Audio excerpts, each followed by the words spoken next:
Welcome back to the deep dive. Today we're going to tackle a pretty big topic you flagged for us, the core ideas around the Christian mission. Right. You send us these excerpts from The Battle Between Light and Darkness, and it seems like you're looking to really get a handle on its main arguments, how they might play out today. Yeah. Understand the core principles, the challenges. Exactly. So our aim here is to pull out those key insights, give you a solid understanding without getting, too bogged down in all the details. Sounds good. Yeah. And what struck me right away reading this source is how it frames the whole thing. It's not just about spreading the message geographically, is it? No, not at all. It presents it as something much more fundamental, I guess. Yeah. Right from the get-go, it hits you with this pretty dramatic language, a cosmic struggle, a real battle between the radiant truth of the gospel and the shadows, as it calls them, of things like secularism, materialism, moral decay. That's a really powerful way to frame it. It gives it a certain weight, doesn't it? Beyond just a set of beliefs.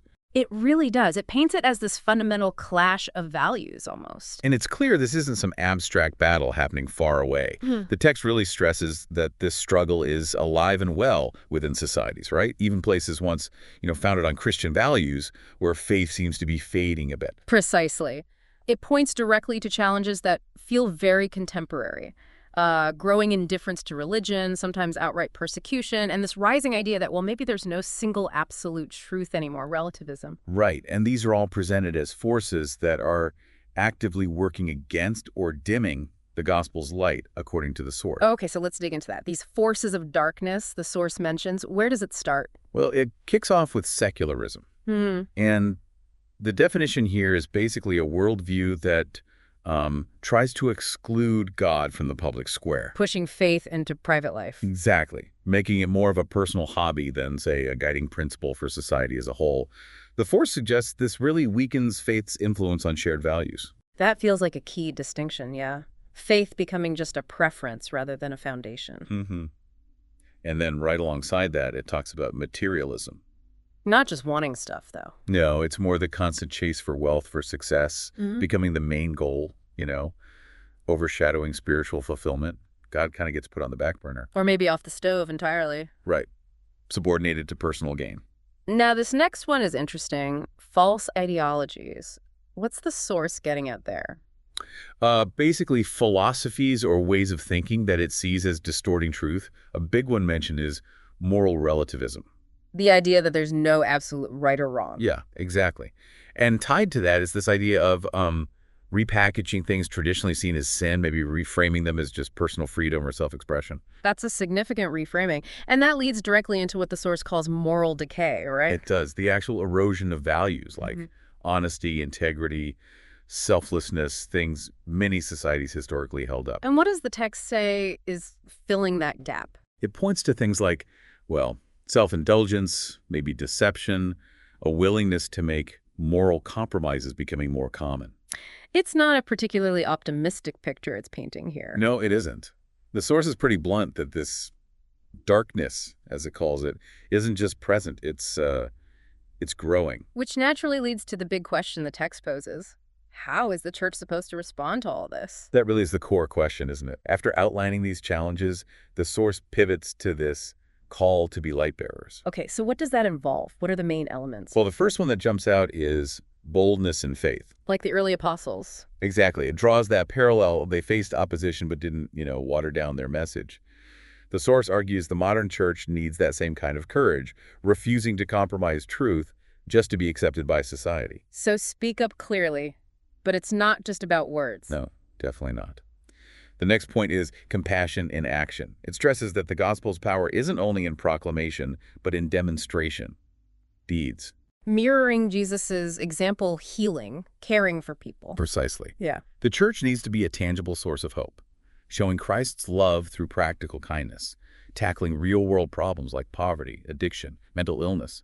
It's about showing the light, not just talking about it. Makes sense. Putting faith into action. Then there's engaging the culture. What's the idea here? Is it about fitting in or? It seems to be advocating for a middle path. Avoid becoming isolated from the culture, but also avoid just conforming to it uncritically. So finding a way to interact. Right. The mission, as described here, is to actively bring biblical perspectives into the conversation, discussions about justice, ethics, politics, daily life. So believers as thought leaders, maybe? In arts, science, education. Yeah, bringing a Christ-centered wisdom, as the source puts it, into those spheres. And the final part of this call. It's unwavering conviction and truth. In a world that feels full of half-truths, ambiguity, maybe your truth, my truth. The source really emphasizes believers needing to be firm, convinced that Jesus Christ represents the ultimate truth, humanity's only real hope. No watering it down for palatability. That's a strong stance. Okay, so building on that, the text moves into evangelism through word and deed, a holistic mission. What's the core concept? The main idea is that evangelism, sharing the faith, isn't just about sermons or arguments. It's fundamentally about a lived testimony. How you live your life. Yeah, combining the proclamation, the words, with the demonstration, the actions.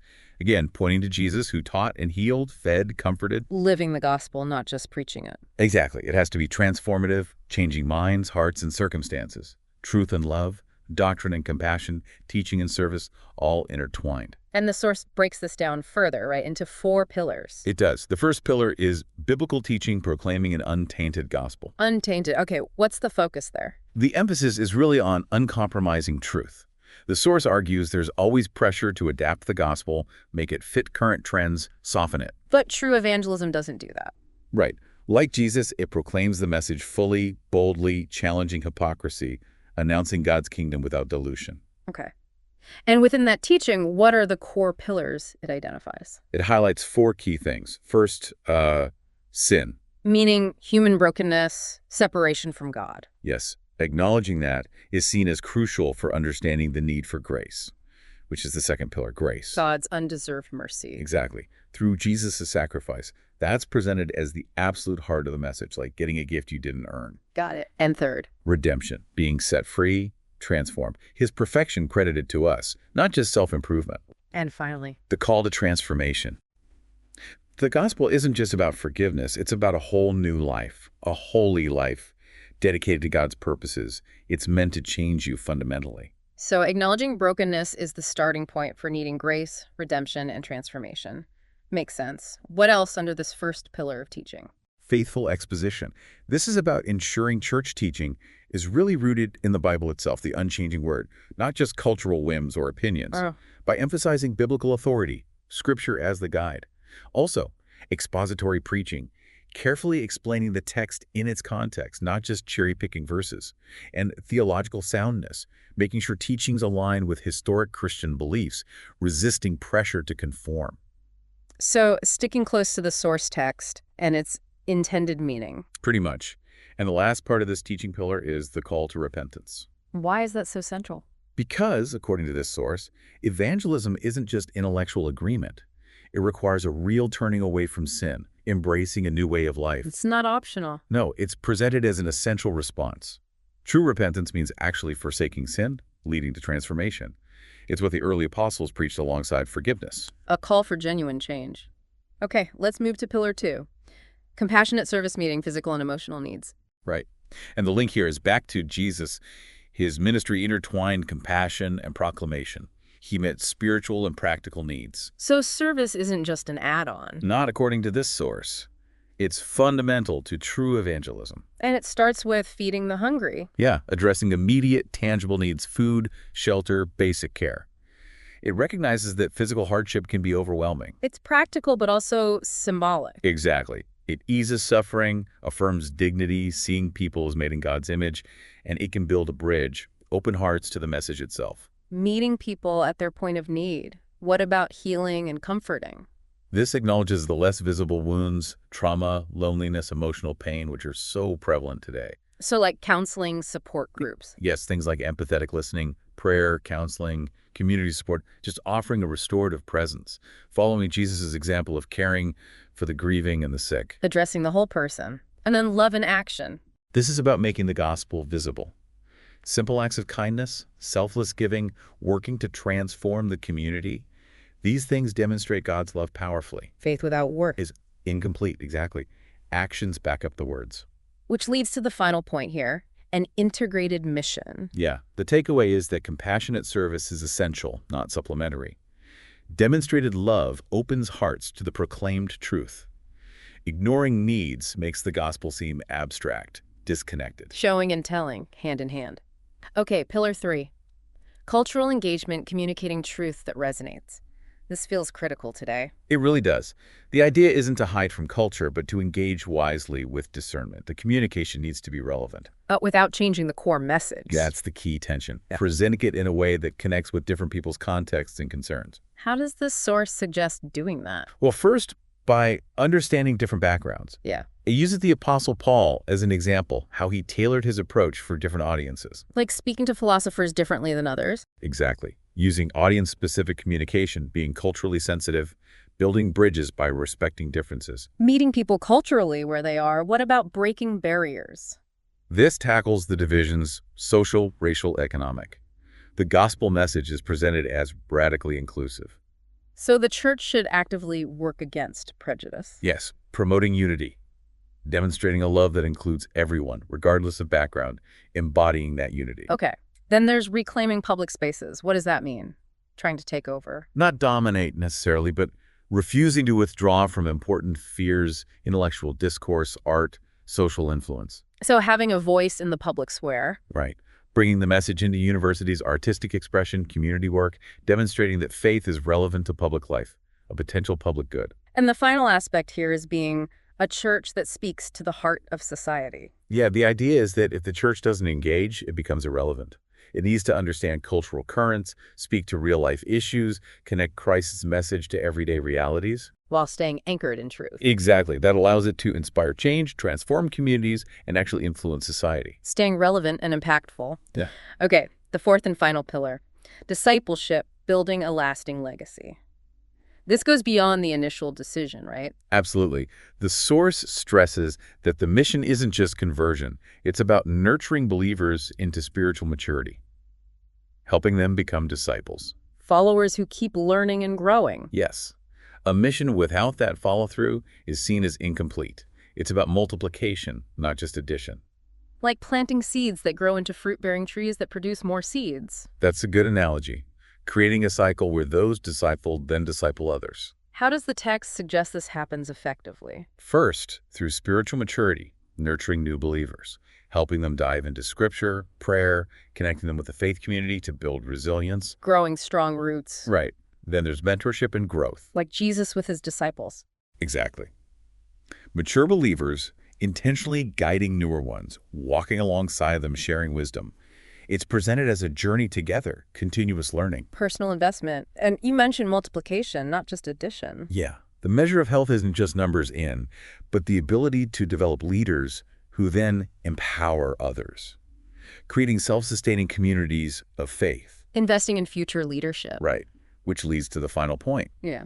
Building a legacy that transcends time. What's the goal? To turn conversion into a lifelong journey of growth, mentorship, multiplication, making sure the impact lasts beyond one generation. Like nurturing that seed into a strong, enduring tree. Building something sustainable. Okay, now the focus shifts slightly to every believer's role in the mission, a collective calling. It's not just for the pros. Definitely not. The source is clear.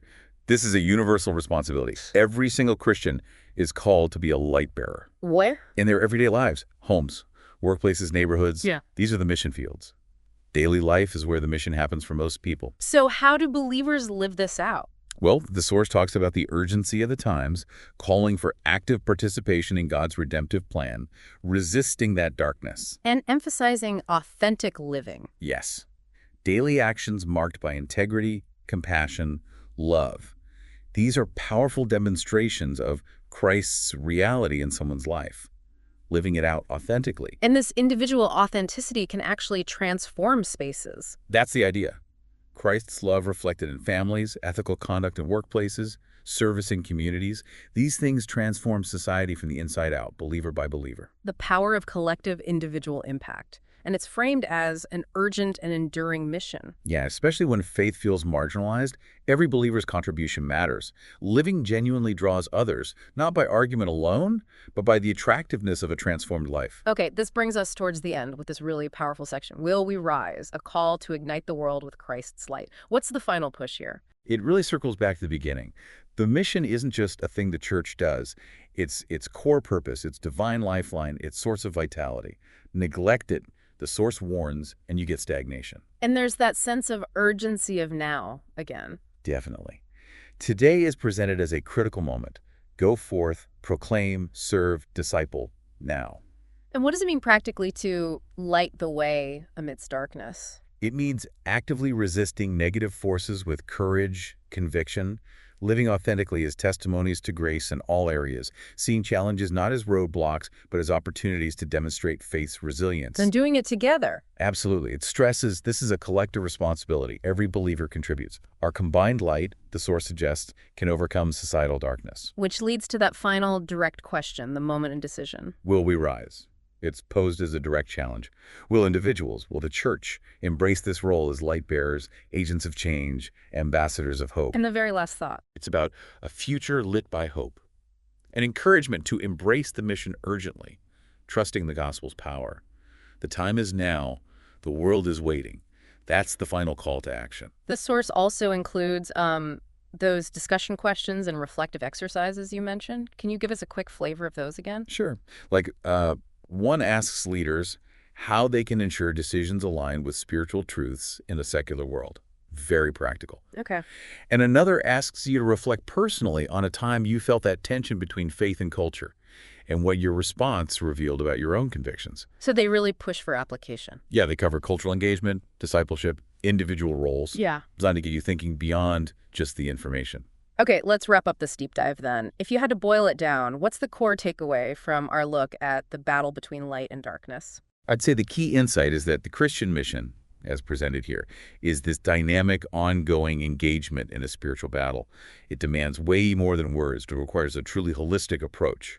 Bold proclamation, yes, but also compassionate service, wise cultural engagement, and intentional discipleship, all woven together. Right. And thinking about why you, our listener, brought this source to us, wanting that quick yet thorough understanding, hopefully, this discussion provides a solid framework.